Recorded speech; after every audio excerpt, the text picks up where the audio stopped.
Hey, everybody, I'm Bill. And I'm Stephanie. And you're on The Edge. Hey, it's good to see all of you out there. Well, I can't see you. Really, I can't. But it's good to be with all of you out there.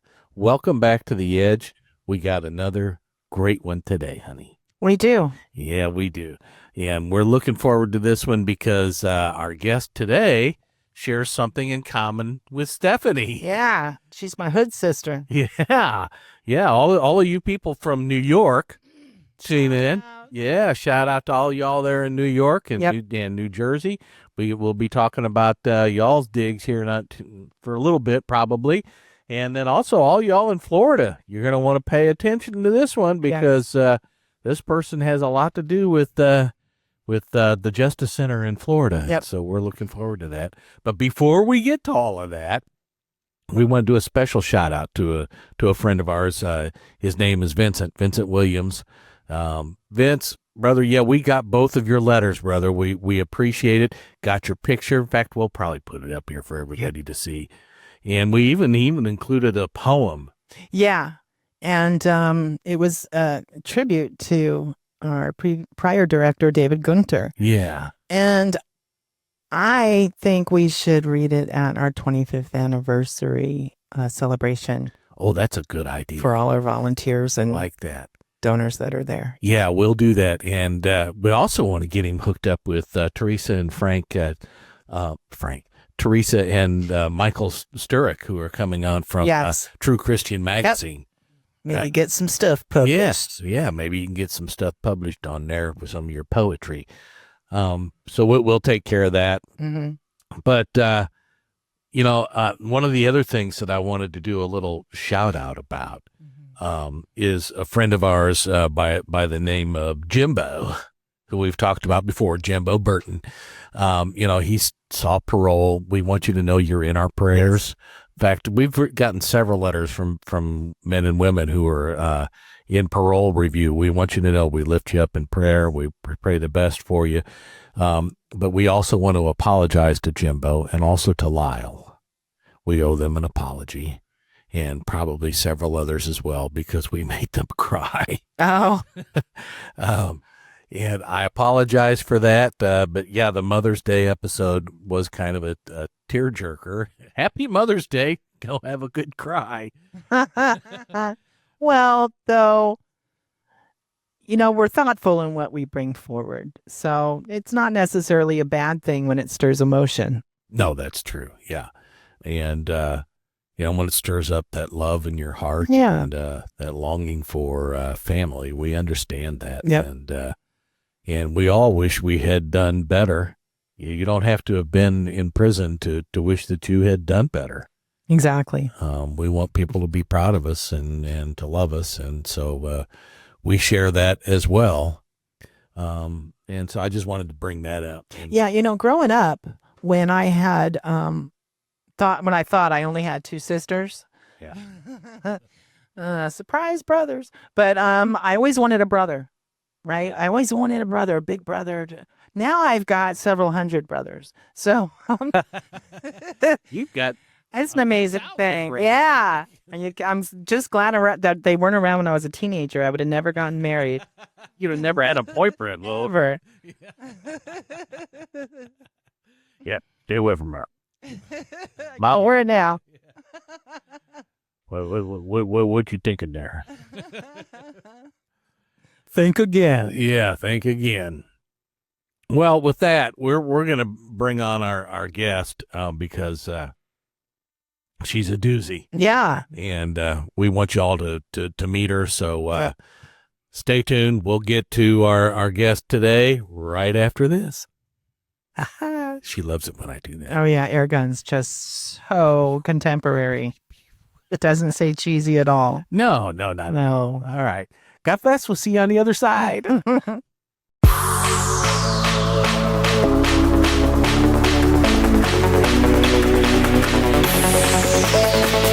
Now from BTN Studios, the Biblical Truth Network presents The Edge, a prison ministry podcast from Less Than the Least Ministries.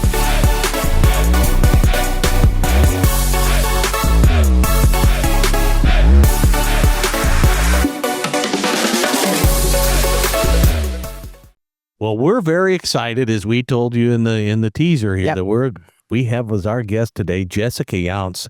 She's the executive director of the Florida Justice Center, having previously served as its operations manager. Yeah. She's a professional consultant for nonprofits and other organizations, assisting with strategic planning, organizational infrastructure, and project management. She was involved with the drafting and ultimate passage of Amendment 4 in Florida. Wow. Amendment 4? That's Amendment impressive. 4 in Florida.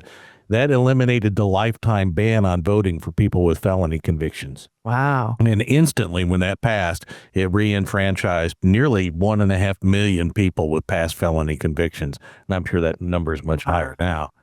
And Jessica, she holds a Juris Doctor degree and a PhD in criminal justice from Nova Southeastern University.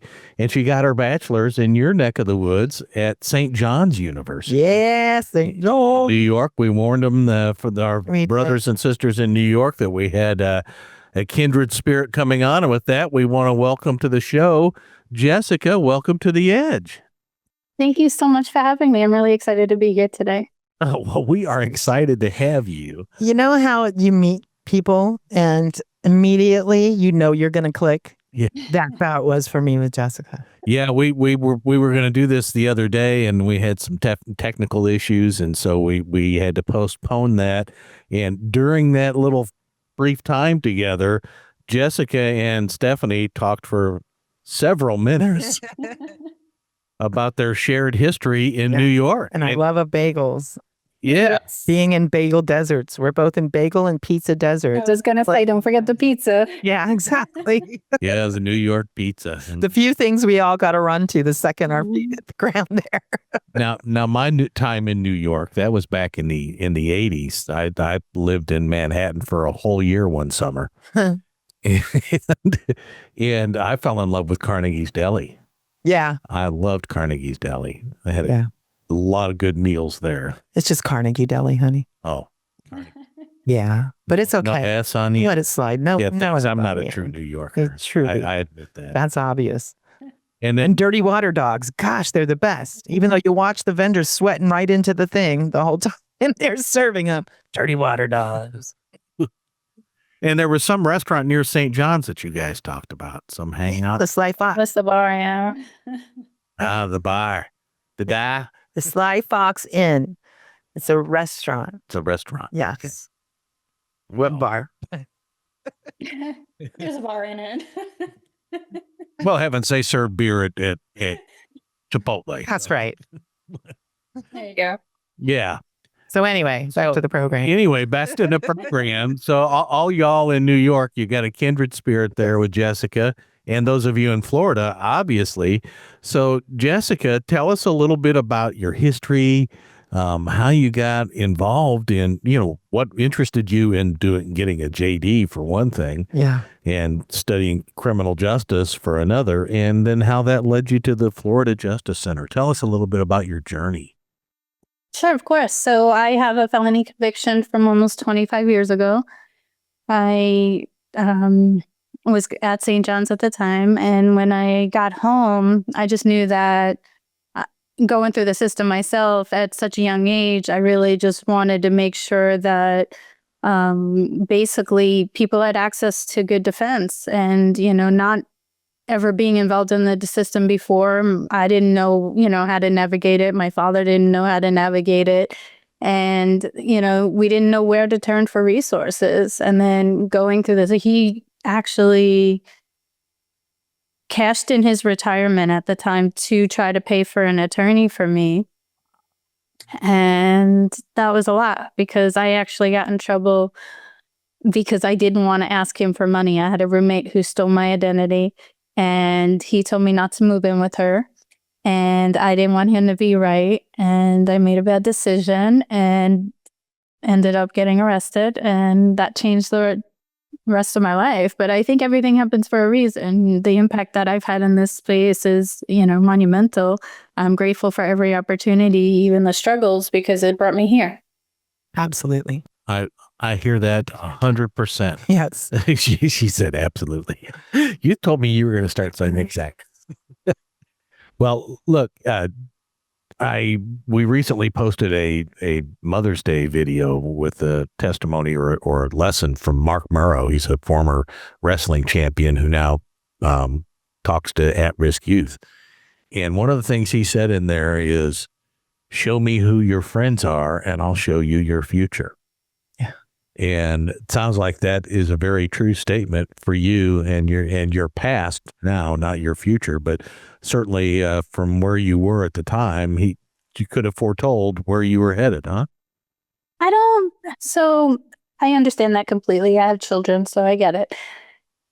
But it's funny the way it turned out. The girl had mental health issues, so there was just something that she had to deal with, and again, I think everything happens for a reason. This was my journey, and my journey was to serve other people through and having the empathy be based on my own experience. So I think I truly believe everything happens for a reason, and I understand what you're saying, and I think that's true to an extent too, but I think when we're talking about this space generally, we can't view people as bad. People make bad decisions. Even if you're in a group that all make bad decisions, we have to get back to the humanity in it all, giving people grace, understanding perspectives, understanding upbringing and what you've been exposed to and the reasoning behind certain decisions and things like that. If we just blame everybody on their environment or the people they hang out with, that's just one level of it. Like, we really, really have to go deeper, and we really have to ingrain the humanity of it all into it. Yeah. I'm just always impressed by people who have been through the system, such as yourself, and come out and use that as a motivation to help the community. And whether it be the community inside or the community outside, rather than using it as an excuse as to why they can't achieve. There's so many of us. The problem is a lot of us haven't had the chance to heal, not just of our past trauma that might have led to the incarceration, but the trauma of incarceration itself.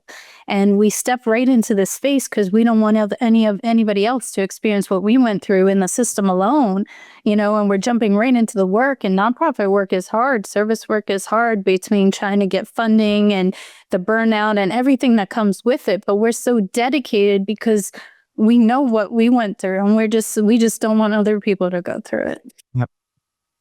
And yet they do.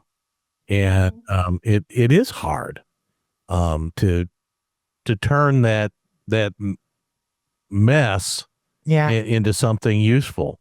How did you find the path and the gumption to do that? What was it that triggered you to say, I'm not going to just give up. I'm going to turn this into it's a problem and I want to solve it, rather than it's a problem and I just can't deal with it. It's too big for me.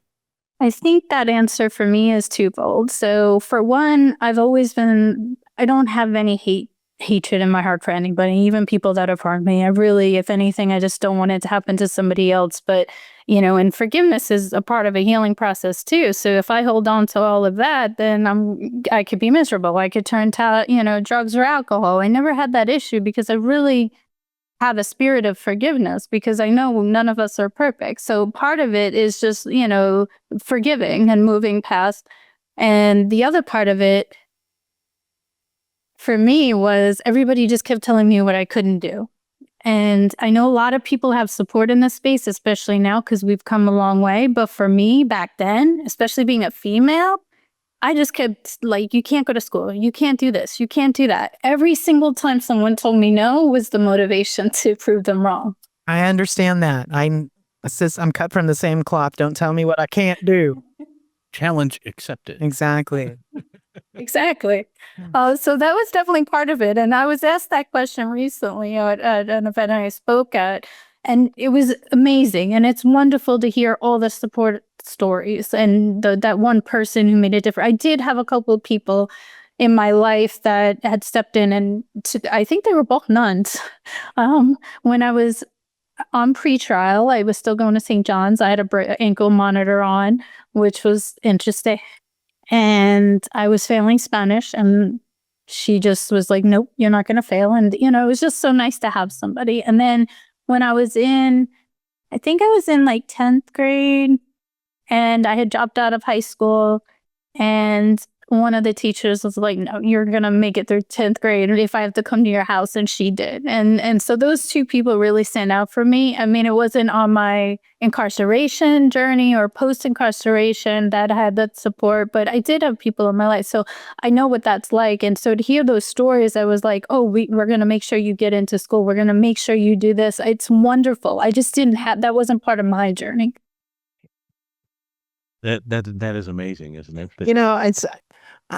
It is amazing. And at the same time, I'm not surprised, because I always see those people that kind of show up in our lives out of nowhere to give the exact words that we need to hear to keep us going as God's angels that right here on earth that he sends. It's just the way you see it time after time after time. And you sometimes you are the one in need of that support, and other times you are the one who needs to provide support. Sometimes you're the angel, sometimes you're the receiver. Yeah. Right. Or as we Stephanie put it once, and I've stolen it. We are tools for the Lord. That's right. And sometimes you're the hammer, and sometimes you're the nail. Yeah. Every morning I ask just to be that, whatever I need to be for other people in this world. Exactly. Well, tell us a little bit about Florida Justice Center, what it's all about, who they serve, how they do what they do. And I know you guys have a ton of different programs, so we probably aren't going to get through the whole thing, but give us the elevator pitch first on Florida Justice Center. So basically, we're the only Florida Supreme Court certified criminal legal aid organization in Florida, which is amazing. However, due to funding restrictions, we have to really limit our scope. So right now we focus on breaking down the legal barriers to reentry. So anything that prevents, or creates barriers to employment, education, housing, things, immediate needs to help with the reentry process. So that would include sealing and expungement, which in Florida is interesting because if you have one conviction, you don't qualify amongst other things. So it's really mostly for arrest. And we do early termination of probation. We do all different types of probation modifications, but the early terminations of probations are so important to me because we get people off paper and we actually make an impact on mass incarceration because so many people get a violation of probation for very silly things. Yeah. And so it's really important to us that one program. We do mugshot removal. Again, anything. So, if an employee is doing that Google search, just trying to get people to access more opportunities. I like that. And restrictions wise, you're restricted to just working within Florida? Yes. Okay. So for those of you that are from other areas, while Florida Justice Center can't help you, I think it's important to know that there are places like that out there. Yeah. Right. So go looking for them, explore them, have your peeps find them for you because I can't imagine that you're the only place in the whole country that's like this. Are you, or do you know? I'm sure that there's similar things in each state. So, but you could always reach out to us. We'll always do whatever we can to find the help you need, even if you're in another state. Oh, wow. That's awesome. Yeah. You may get some people taking you. Yeah. That's why we're here. It's awesome. So tell us some success stories of folks that you guys have worked with that you can think of, and you don't need to mention their names. Right. I don't want to violate anybody's privacy or anything. Yeah. But if there are some success stories that you could relate to us, that would be awesome. Well, we have so many. We get emails every day. The last email that we just got yesterday, though, we had opened a clothing closet in the Miami-Dade courthouse for indigent clients that might not have, nice clothes to wear to court. And we got an email from their attorney that this gentleman had nothing, like absolutely nothing, and was so grateful to go into court with a suit and, look presentable. So that was the most recent one, but we get them all the time. The probation modifications, again, are huge, but we did a transfer. So a father could be closer to his daughter. So that was another one.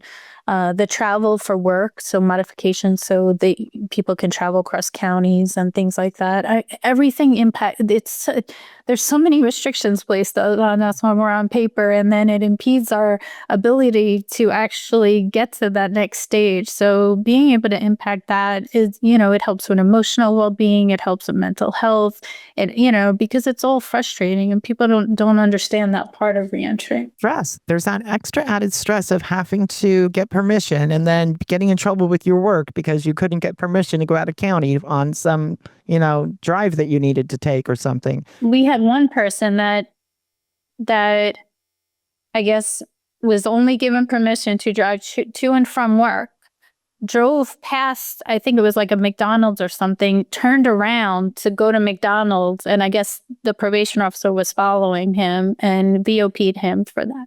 Wow. Wow. Yeah, it can be so easy to mess up. Yeah. It almost takes for me anyway, in the stories that I've heard in the different situations, it almost feels like they don't want you to succeed. They want to put you back in. I think the system as a whole, yes, but there are good people in this space. We work with probation, we work with DOC. There's a lot of good people that get it. I think the systems fail us, but there are good people in this space. We have so many. We work with a lot of county probation officers that send the referrals to us. Like, this person doesn't need to be on probation. Can we do an early, termination probation? So there's good people, but at the same time, there's bad actors too. There's probation officers that are just out to get us and that can ruin our lives, so it's, I don't want people to think that all of us are bad, but there's ones that, and then you have to go back to the humanity of that part. They're underpaid. They have stresses at home. All of that, everything that we project is really a reflection of what's going on internally most of the time. And when we project onto other people, there's a lot of internal stuff going on. So people shouldn't think about that one. So I always get the one thing that really unsettles me, really gets me angry, I'm just going to admit it gets me really mad, is when I see people mistreating other people. That to me is not something I can tolerate. I just can't do it. And so I guess that's something I need to pray about. But I hate to see people being mistreated by anybody. I had somebody, I was pulling into the beach, and there you have to have a parking pass. And I had just picked it up, so it wasn't on my windshield yet. And the lady said I couldn't go in until it was on. And the guy behind me was so angry. He got out of his car and started yelling at me. And I was like, I don't know what you want me to do. I have to put this on. She won't let me, Those are the kind of interactions where if we just take a minute, like, he wasn't mad at me. He wanted to get in, but there was other stuff going on. Like, I could internalize that as much as I want. And that could happen depending on what I was going through that day. Like, I could have been stressed out. And my reaction to him wasn't really just because he was yelling at me, because everything else that I'm going through, and that's why you just take a minute and think about the other person. And sometimes that's all you need. Yeah. So I can't imagine that it is very cookie cutter, especially on things like probation, early terminations. It's got to be on a case-by-case basis. Do you find that there are more people looking for it than you can actually help, or do the majority of the people that come looking to you to get their probation ended early are successful, or are there? We have a great success rate, but we do, it is case by case, of course. We do require the support of probation, because otherwise, most likely the judge is not going to grant it. And we do try to wait until the halfway mark. And then, of course, financial obligations, unless we request a modification for that as well. Okay. And then does the type of case, I imagine, weigh into it at all? No? So that doesn't matter. That's interesting. That is interesting. And then, so the statutes in Florida must be fairly wide open then for early termination on probation. If they meet the terms of the statute and they otherwise qualify, we'll do the motion. That's awesome. That is I awesome. love it. And you do that pro bono. We do. We rely on funding to provide legal services. It's been a challenge since I've taken this role to get funding for legal services. I actually just got an email the other day that we don't qualify for a grant that I thought that we'd be a really good fit for. And a lot of funders, not just funders, a lot of donors, when they see the money goes towards operations, there's some hesitancy, I find, not realizing. I understand the perspective. They want the money to go to the people, but to provide legal services, free legal services costs money. And so for our organization, it's a little bit different because everything does go to the people, like everything we do is to service people in the community. So, but to do that, we have to pay salaries to provide those legal services. Mm-hmm. I totally understand. Yes, We are 100%. We're in the same boat. Yeah. And we're finding that under, maybe it's the economy, that's what we're thinking. We don't know, but the grants are a little more difficult to come by than we thought that they would be, and organizations that we think we line up with very well in terms of mission aren't able to help us at this particular point in time. Yep. Right. Times are changing, and I think a lot of organizations. We only have one salary in our organization, so while we have some operating costs that we kind of build into our program's costs, we run lean. pretty lean. Yeah. Yeah, we're mostly a volunteer almost too lean organization. because it hurts our capacity. I don't get paid for none of this work. It does, and it's frustrating because, at least for us, there's so many more things that I want to be able to do. And the fact that we're even restricted to just this, just because of funding, is really disheartening. We can make such an impact in reducing recidivism, increasing public safety, everything that, people say they want. But in reality, the funding doesn't support that. And do you have a way for people to donate on your website? Absolutely. You could go to the donate page. You could go to give. You could volunteer. We keep our costs down by utilizing our volunteer attorney program. It gives other attorneys a way to earn pro bono hours, support people, support the community, and keep our costs down. Right. That's awesome. So we'll put that up on the screen here too for our YouTube and Spotify and Rumble channels. Yeah. If that's something you want to help with, we would appreciate you helping this. Very much so. If you're in Florida, let your families know, right? Because this organization serves inmates. So, or residents, outmates. We do child support modifications while people are incarcerated, so it's not building up. So that doesn't hurt anybody because we do get some pushback on that. But the reality is, when you're incarcerated, you can't pay. So it benefits both parties if we can put a temporary hold on that while you're incarcerated, and then adjust it when the individual gets out. Yeah, I don't know what it would help to require someone to pay child support when they're unable to earn an income. So that seems like kind of a no-brainer. And I understand someone is left in a lurch trying to raise children on their own and how difficult that can be. But if there's no money, there's no money. Yeah, if they're literally unable to provide that support because they're incarcerated, then...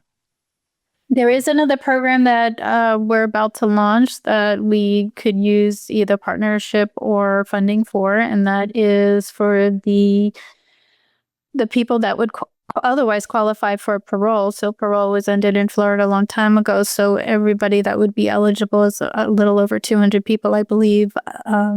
They have served over 30 years and would otherwise be eligible, but a lot of people won't qualify unless we find secure housing. So we're trying to make sure that we have a good partner, we have funding to secure housing, and we'd like to start working on those files as well. That kind of just makes my head go, how can you have no parole? So doesn't that cause a bit of an overcrowding in the prison system? You've got longer sentences and nobody can get out early. Yeah. Is that what no parole means? You can't get out early?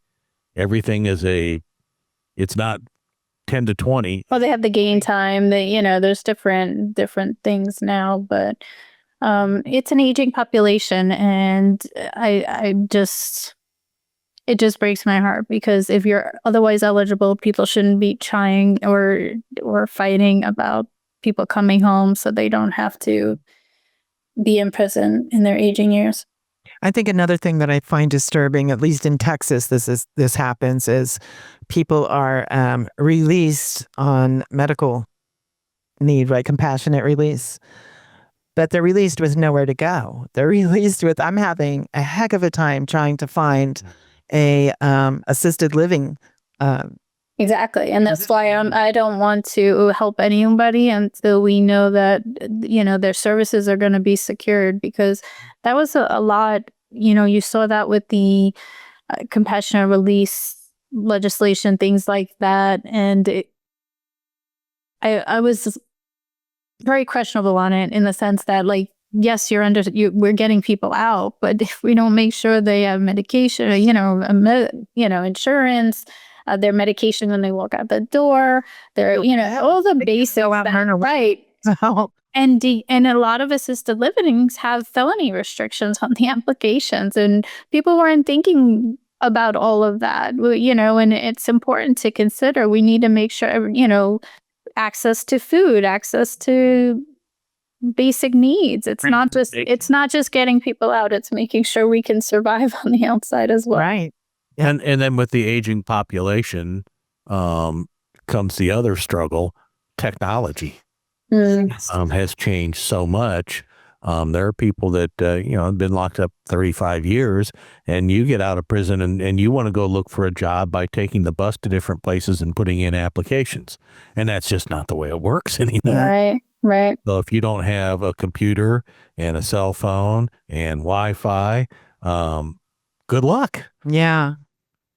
And know how to use them. And really know how to use it. I ask my kids half the time to help me figure this out. Yeah, we have a great program. What is it again? The Reentry Network? I can't think of the name right this moment. The Texas Reentry Network. Are you talking about here in Houston? Yeah. Community Reentry Community Network. Reentry Network program. Yeah, with Dr. Gerald Eiley. Yes, where he runs this whole program where he finds what people's strengths are, as far as employment opportunities could be, but also helps train them on technology, helps them go through anger management classes or any other kind of thing that they may need some behavioral health help, and gets them really prepared for success here in Houston. And I love that program. Yeah, I do too. That's the Houston Health Department's program, the Community Reentry Network program. And wow, that's good to hear. Yeah, they do an excellent job, and yes. It's such a huge need. Yeah, and even the transitional living, as Stephanie was talking about, we've got a friend who's in prison in Florida, as a matter of fact. Hi, Lee. Hi, Lee. Reach out to us anytime. He's in a wheelchair.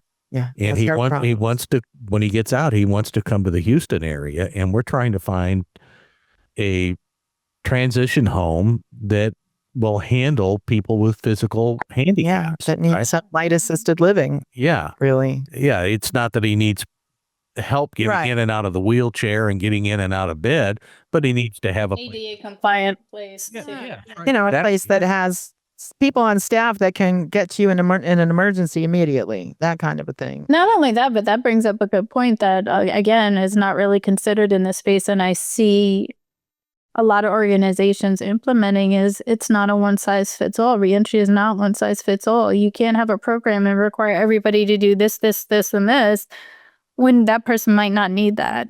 Some people could just come out, hey, I just need a place to sleep for 6 months. Let me give it, and then other people might need mental health treatment or substance use treatment, and we have to stop pushing this as a one size fits all program. We really need to make it more individualized for ultimate success. And in the end, that'll end up saving money as well.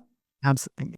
Yes, it will. And that is another one of the problems, is even a lot of the transition homes that are there, some will not accept you if you're on psych meds, for example. Mm-hmm. If you're on antidepressants, and who isn't depressed in prison? Yeah. But if you're on, again, like not ever considering the trauma of incarceration itself. Yes, right. Yeah. And even the trauma of getting out. I mean, I was locked up for almost 15 years, and I was excited to get out, but I was scared too. There was trauma involved with getting released because I didn't know I was coming to Houston, had never lived in Houston. I knew I was going to be on not only parole, but probation and an ankle monitor. And I didn't know what all that meant. Had no transportation, was going to some halfway house that I'd never seen before. And, so there was a lot of trauma involved just with getting out. So I was in Bryan, Texas. oh, were you? That's where they sent me.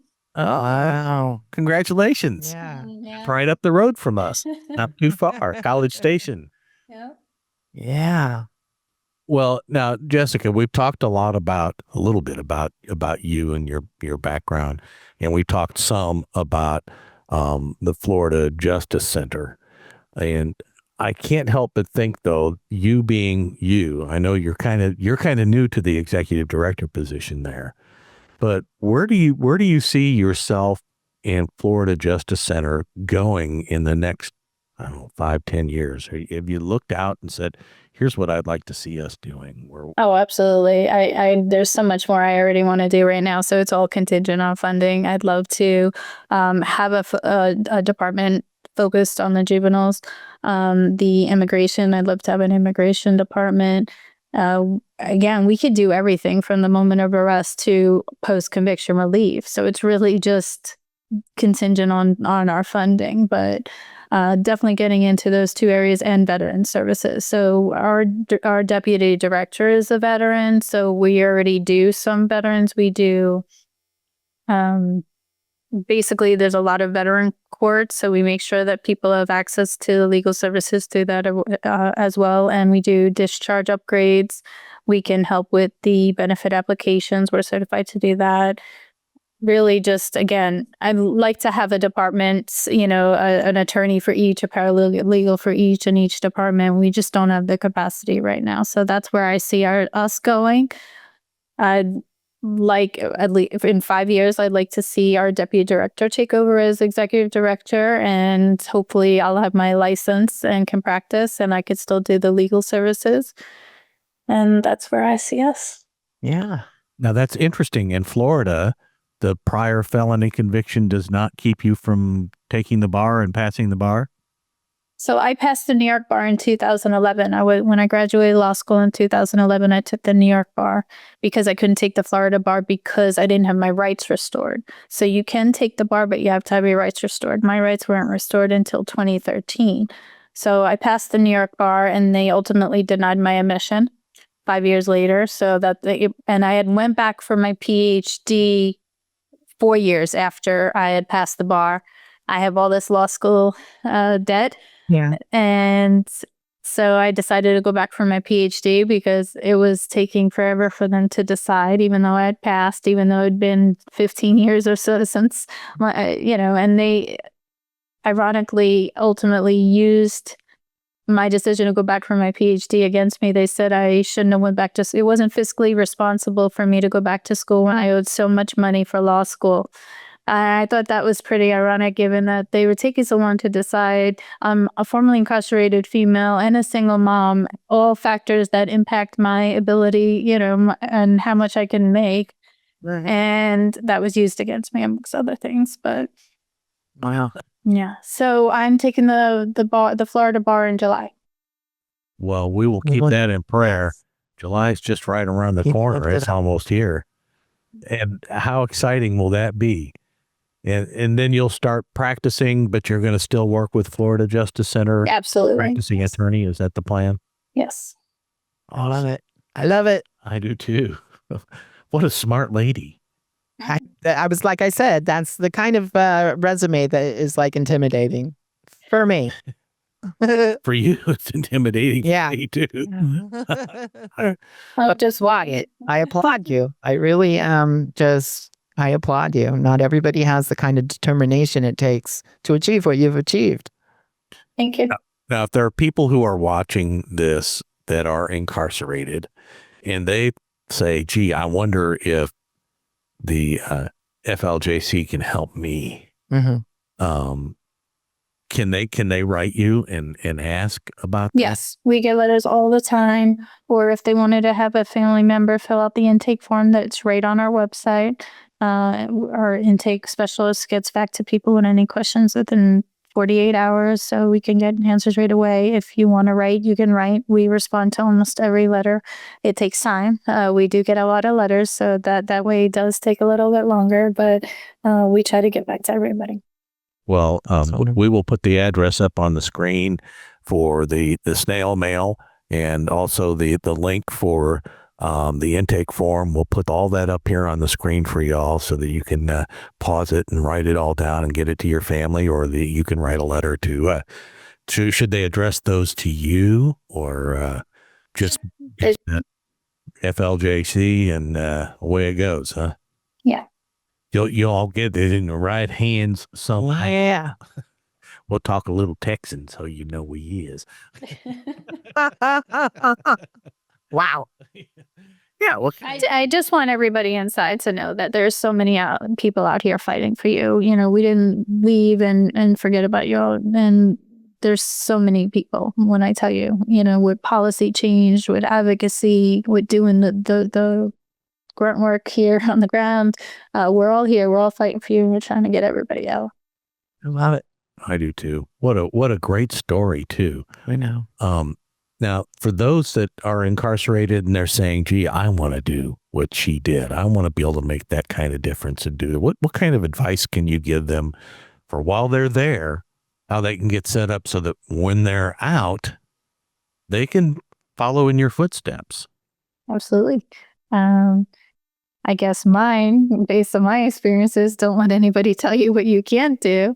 You know, prove them wrong, show them what we could do. But I was in a meeting not too long ago, and they were deciding how many seats there should be for formerly incarcerated individuals.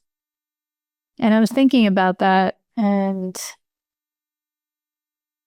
while our voices are important, and it's important that the groups want to include us, it's more important that we're in those roles, that we're in the state attorney role, that we're in the public defender role, that we're in those different agency roles to really make a difference. So there has to be more of us that are willing to go on this journey. Just know that it's possible. Don't let, what happened with me in the New York, where there's so many people. That was a long time ago, and we've come a long way. And there's so many of us in law school and taking the bar now. And, it's really come a long way. So that, don't let that deter you. But follow your heart. Yeah. And don't let this blare for sure. I imagine that you guys utilize paralegals and absolutely. And there are people that take that route too. Columbia's got a great program. There's so many different options. So for me, because I couldn't practice, I did policy and advocacy work for so many years, and I loved it. I miss it actually a little bit. I love drafting legislation and all of that. So that might be another component of FLJC that will go down and being more involved in that as well when we have the capacity. And I think you're going to be starting to get a lot of mail as far as how people can get involved with it. I'm not even kidding. You're going to get a lot of mail from residents that are looking to get involved. That's great. That happens. I have no doubt. There's such a great community. When I tell you, I was a little out of the loop because I was doing the work with Amendment 4 for so many years. And so it was just on the ground working. But when I left there after 10 years to take a little break, I started reaching out so I knew my little community, and those are people that have been in the space for a while doing, but I hadn't done a lot of outreach to meet all the new people in the space. So when I had a minute to breathe, I started reaching out to everybody on LinkedIn that said they were formerly incarcerated. And it's just amazing. People all over the world, it's not even just the US. And we have such a great network. Everybody reaches out to each other. It's like we created this own little mentorship program within our little group. So we're, if someone needs something, they email us. If we can't do it, we email someone else. And it's just such a great network of support. That is amazing. And one of the things that you remind me of, a few years ago when we were going inside, I think it was at the Styles unit, we took a little video of an interview that Tucker Carlson did on Fox with Mike Tyson. And he asked Mike, because Mike came from a very difficult background, Yeah. right? A tough childhood. And he asked Mike, how he overcame the disadvantages that he was growing up with. And Mike said something that was very interesting. He said, "My disadvantage became my advantage. I turned that into motivation to overcome," right? And that's what we need to do. In fact, for Pando, we may actually put that little clip in here because it was really a powerful interview. I'm not ashamed of I'm really proud of my childhood. Yep. Yeah. But no advantages. Yeah, my disadvantage was my advantage. What do you mean? My adversity inspired me to be more than what I truly was. He had the system of intimidation down like a science. Really? He had it down to a science. How? What were his methods? Not talking. God language is language without making sounds. Yeah. So you understand if he's mad or not. Look at that. Oh, look at me, I'm just a little boy. So happy to be with this guy. Look how big I am at 14. You were 14 then? Yeah, look how big I am. Yeah, you're enormous. Baby Huey. So did he, pardon my bad memory, did he live to see you become... No, he died a year before. Not even less than a year. Really? 8, 9 months, something like that. And he, by that point, I think was your guardian, right? Yeah, my mother signed me over to him before she died. How old were you when she died? 16. 16. So he wasn't just your coach, he was your mentor and your leader. Yeah, if I didn't make them fight, I still had to be there. You know what I mean? I couldn't go there. Maybe I had to get a job, but I still had to be there. Did you live with him? Yeah, since I was 13. You lived at his house? Yeah. That's so different. Hey, listen. Anytime I saw a white guy was a judge, a cop, he was a victim. And I come to this guy's house, and this guy showed me love. And wow, love is powerful. One of the reasons I wanted to interview you is because you're the author of one of my favorite quotes ever in English, which is, everybody's got a plan till he gets hit in the face. 100%. Because people now, especially now, no one's gonna fight. People like talking now. They get on the stage, they get on YouTube, and they start talking. Yeah. And that's why some people are not made for handling criticism. They're just not made for, some people go off the deep end once you criticize them. Yes. Some people just can't handle it. And some of the most powerful people in the world, they just can't handle it. They're not mature enough to handle criticism. Have you gotten better at handling criticism as you've gotten older? Yes, but mostly, yeah,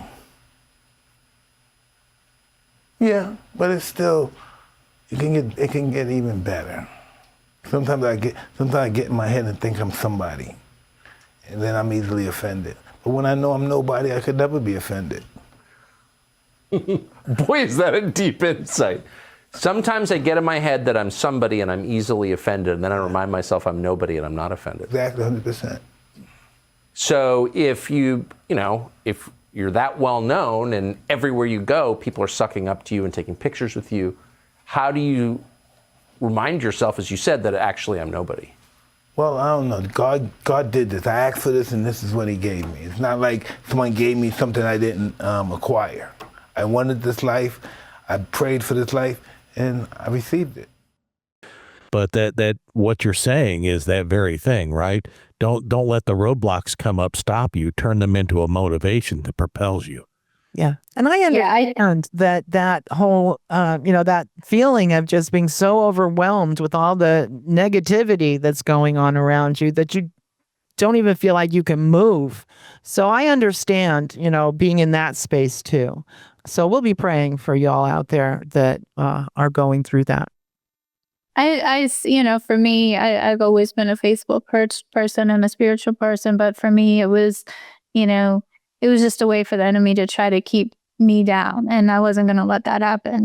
My faith has brought me to where I am today. And I just laugh at it. Yep. Like, I love that spirit. I do feel too. that spirit. I do too. I really do. And when I was looking at your post on LinkedIn, I said, man, we got to get her on this show. Mhm. And we are so grateful that you came here to share this. Thank you for having me. Wow. What a story. What an organization. Yes. Golly. I'm so impressed. I know. I am too. It's like, oh, we're not worthy. We're all worthy of everything. Look, if you've been watching today and you say, you know, what she's doing and then her talking about faith, I want that for me. Today's the day you can make a decision to do that. You know, if you're watching this on Pando, there's a little button right there that says accept Christ. We'd like to invite you to do that today. Let Jesus into your heart. Let him into your life. Let him be your guide. Let the Spirit fill you and change the way you walk and guide your steps and give you strength and bring you peace. You tap on that button and it's going to take you to a message and a little prayer with Mark Bodine, the CEO of God Behind Bars. And he's going to lead you through that prayer. And when you're done, tap on that, I accept Christ. And when you do that, let us know about it. Write us. Tell us. We want to walk on that journey with you. We want to send you a congratulations because, you know, it is faith that does strengthen us. Yes. And it helps us stay strong when we feel weak. Yeah. And we've been feeling that lately a lot, haven't we? But that's one thing about Pando as well is that that sense of being cut off. It's maybe a little relieved by being able to communicate with people like us. And we want to hear from you. We want to welcome you to our you know, the Christian faith. We want to welcome you to our family. So, yeah. But having that sense of peace is especially when you're incarcerated, you can have that. You can have that freedom. The freedom's in your mind, and it's all your perspective on how you look at things. And it doesn't matter the walls that are around you, you know, and every opportunity is an opportunity to learn, to grow, and to be kind to others. Yes. Amen. You can be in prison in the free world and free in prison. You can be. Yes. Absolutely. Well, Jessica, I can't think of anything else that we haven't covered. Can you, honey? I can. This has been a wonderful, I'm like so excited and happy. And I'm a simple girl. And Brody is too. Should I put up the doggy cam? Yeah, put up the doggy. Brody is here. Jessica can see Brody. He's right there. Hi, Brody. He's not gonna look at the camera because he wants to get pet. Brody, what are you doing? He's trying to get mom to pet him. He's there, and Sugar's laying on the bed back there. Yeah. You can see her a bit. There's the Brody cam for all. Brody's got more fans than we do. Yeah. You get a lot of requests for more Brody time. It's a golden doodle. Well, Jessica, with that, we're gonna bid you adieu. I know how busy you are, and thank you for carving out time today to be with us on the edge and to say hello to all of these wonderful people who are watching today. We hope they will all write you. We'll put up that address again for you. Absolutely. I want you to write and get some help. It's there. Yep. Reach out and touch it. That's right. So with that, any final words from you, Jessica? No, thank you so much for having me today. It's been fun. Thank you for gracing us. Yeah, please. Thank you so much. All right, and with that, I guess we'll say adieu. God bless. Thank you, Jessica, for being on the edge. Of course. Bye. Bye-bye.